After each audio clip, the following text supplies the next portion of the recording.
இந்த தினத்தியான நிகழ்ச்சிக்கு உங்களை அழைப்பதில் நான் மிகவும் மகிழ்ச்சி அடைகிறேன்.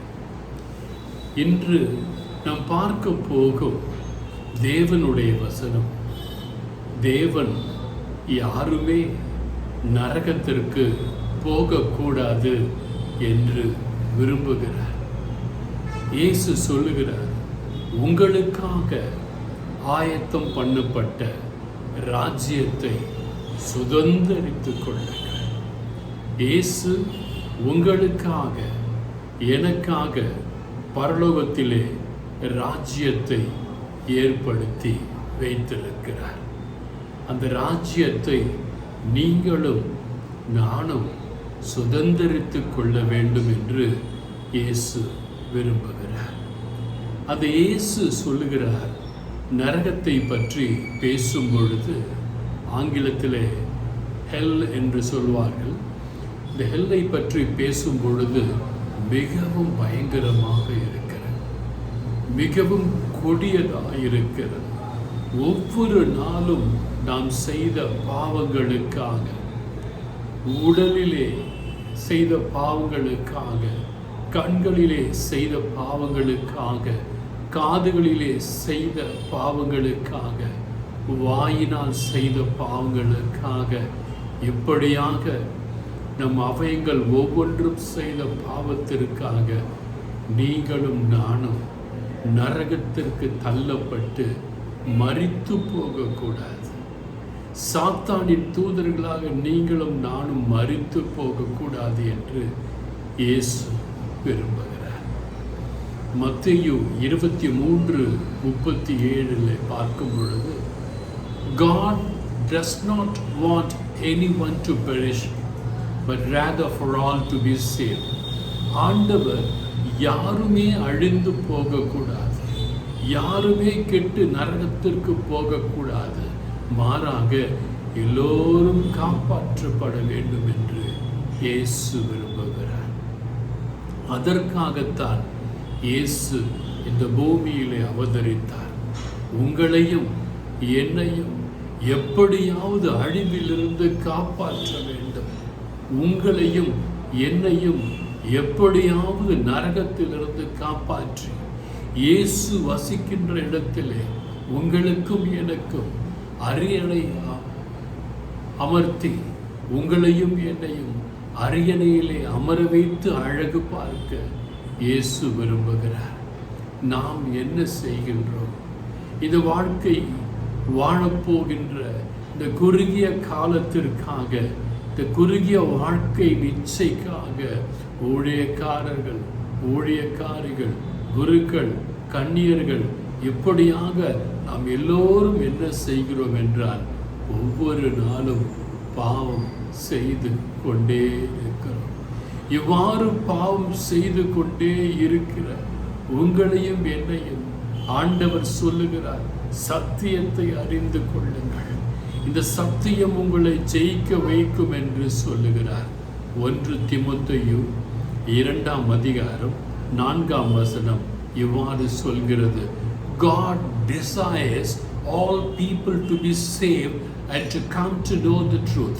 ஆண்டவர் விரும்புகிறார் எல்லோரும் சத்தியத்தை அறிந்து கொண்ட சத்தியத்தினாலே விடுதலை பெற வேண்டும் என்று இயேசு விரும்புகிறார். அந்த இயேசுவை நீங்கள் விரும்புவீர்களே ஆனால், அந்த இயேசுவின் பாசம் உங்களுக்கு இருக்குமே ஆனால், நீங்க நித்தமும் சந்தோஷமாக இருப்பீங்க, நித்தமும் ஆனந்த களிப்போடு இருப்பீங்க என்று இயேசு சொல்லுகிறார். யோவானுக்கு எழுதின சுவிசேஷம் 3:36 இவ்வாறு சொல்கிறது, Those who believe in Jesus will have eternal life. இயேசுவை நம்பி இருக்கிற ஒவ்வொரு மனிதனுக்கும் மனுஷிக்கும் நிலையில்லா வாழ்வு, நித்திய வாழ்வு இருக்கிறது என்று இயேசு சொல்லுகிறார். எப்பேற்பட்ட ஒரு தெய்வம் பாருங்க! நீங்களும் நானும் நரகத்திற்கே போகக்கூடாது, நித்தியத்திற்கும் இயேசுவோடு இருக்க வேண்டும். நித்தியத்திற்கும் இயேசுவையே சேவிக்க வேண்டும். நித்தியத்திற்கும் பரலோகத்திலே நீங்களும் நானும் சந்தோஷமாய் இருக்க வேண்டும். இந்த உலகத்திலே வாழுகின்ற சிற்றின்பங்களை எல்லாம் ஒதுக்கி போட்டுவிட்டு நீங்களும் நானும் சந்தோஷமாய் இருக்க வேண்டும் என்று இயேசு விரும்புகிறார். எனக்கு பிரியமான என் அன்பு தேவ பிள்ளைகளே, இயேசுவை விருப்பப்படாத பிரயோஜனமற்ற பிள்ளைகளை, பிரயோஜனமற்ற மகள்களை இயேசு தூர போடு என்று சொல்லுகிறார். ஏனென்றால் அவனால் பிரயோஜனம் இல்லை. அவனுக்கு எவ்வளவு வாய்ப்பு கொடுத்தாலும் அவன் திருந்த போவதே இல்லை, அவள் திருந்த போவதே இல்லை. அவர்கள் பாவம் செய்து கொண்டு பரிதானம் வாங்கி கொண்டு இவ்வுலக இச்சையிலே வாழ்ந்து கொண்டே இருப்பார்கள். கோவிலுக்கு போவார்கள், சர்வீஸுக்கு போவாங்க, கோயிலில் நடக்கிற எல்லா ஆராதனையிலும் பங்கு பெறுவாங்க, பரிசுத்த திருத்தலத்திற்கு எல்லாம் போவாங்க. ஆனால் வாழ்க்கையில் பிரயோஜனம் இல்லை. ஏன் பிரயோஜனம் இல்லை என்றால் இயேசுவின் வார்த்தையின்படி அவர்கள் நடப்பதில்லை. எனவே தான் இயேசு மத்தேயு 25:30 தேவன் இவ்வாறு சொல்லுகிறார், பிரயோஜனமற்ற இவனை இருளிலே தள்ளி போடுங்கள். இவனால பிரயோஜனம் கிடையாது. இவனுக்கு நம்ம ஒளி இருக்கிற இடத்துல வா வந்து அமரு என்னோடு இருள் சொல்றோம். அவன் இருளை தான் விரும்புகிறான். அந்த இருட்டில் பாவம் செய்வதை தான் அவன் ருசிக்கிறான். ஒளியை விரும்புவதே இல்லை. ஒளியை விரும்பாதவன் எதுக்கு ஒளிகிட்ட வரணும்? தூக்கி பிரயோஜனமற்ற இவளை இருளிலே தள்ளி போடுங்கள், அங்கே அழுகையும் பற்கடிப்பும் உண்டாயிருக்கும் என்று தேவன் சொல்லுகிறார். அந்த இடத்துல பார்த்தீங்கன்னா தூக்கி போட போகிற இடத்துல பற்கடிப்பு, பல்ல கடிச்சுப்பாங்க, வலி வேதனை, அங்கே ஒரே அழுகையாக இருக்கும். நித்தமும் அழுகை, அழுது அழுது புலம்பிக் கொண்டிருப்பார்கள் என்றால் அது அழுகையின் இடம், புலம்பலின் இடம், இருளின் இடம், சாத்தானின் இடம். அந்த சாத்தானின் இடத்திலே அவனை தூக்கி போடுன்னு தேவன் சொல்லுவார்.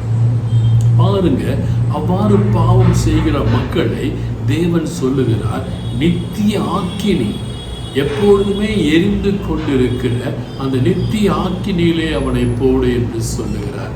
மத்தேயு 25:46 இவ்வாறு சொல்கிறது, இவர்கள் பாவம் செய்கிற இவர்கள், வாய்ப்பு கொடுத்தும் திருந்தாத இவர்கள், பாவத்தை மேலும் மேலும் செய்து கொண்டே என்னையும் நேசிக்கிற இவர்கள் நித்திய ஆக்கினை அடைய இவர்களை தூக்கி போடுங்கள் என்று சொல்லுகிறார்.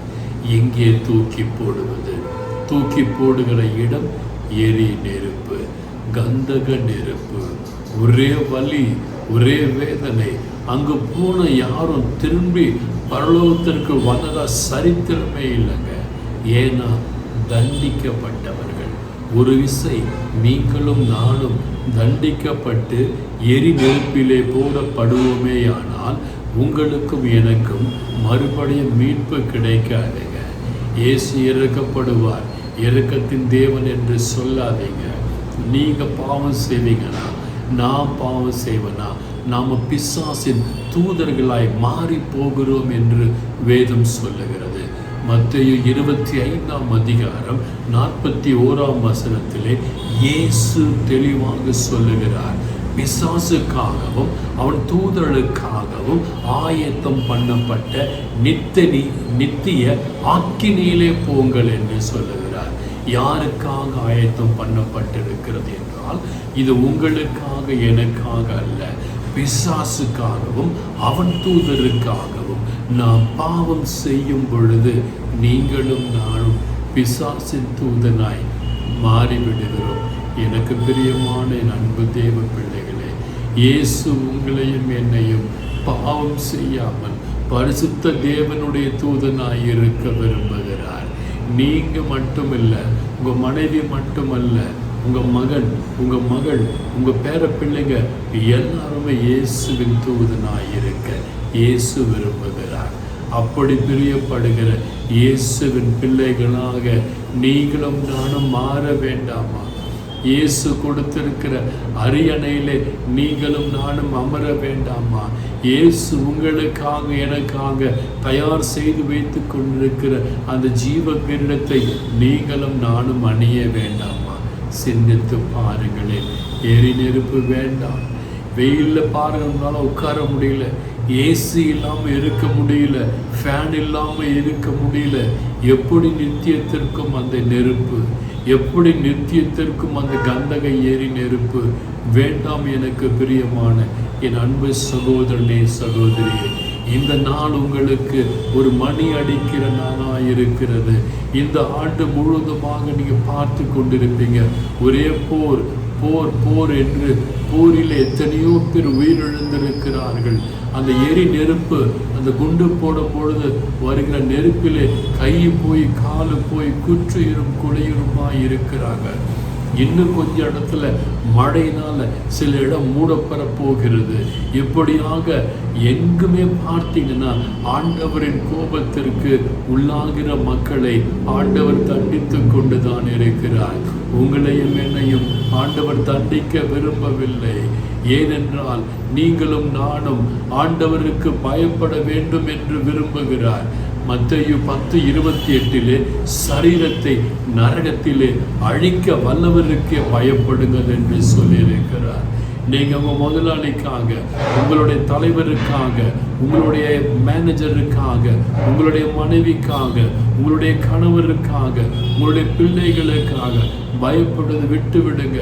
இன்னும் எத்தனை நாள் பாவத்தில் இருக்க போறீங்க? பாவத்திற்கு பயப்படுவதை விட்டு விட்டு இயேசுவுக்கு பயப்படுங்க என்று சொன்ன ஒவ்வொரு வார்த்தையும் நீங்கள் வாசித்து பாருங்க, தியானித்து பாருங்க.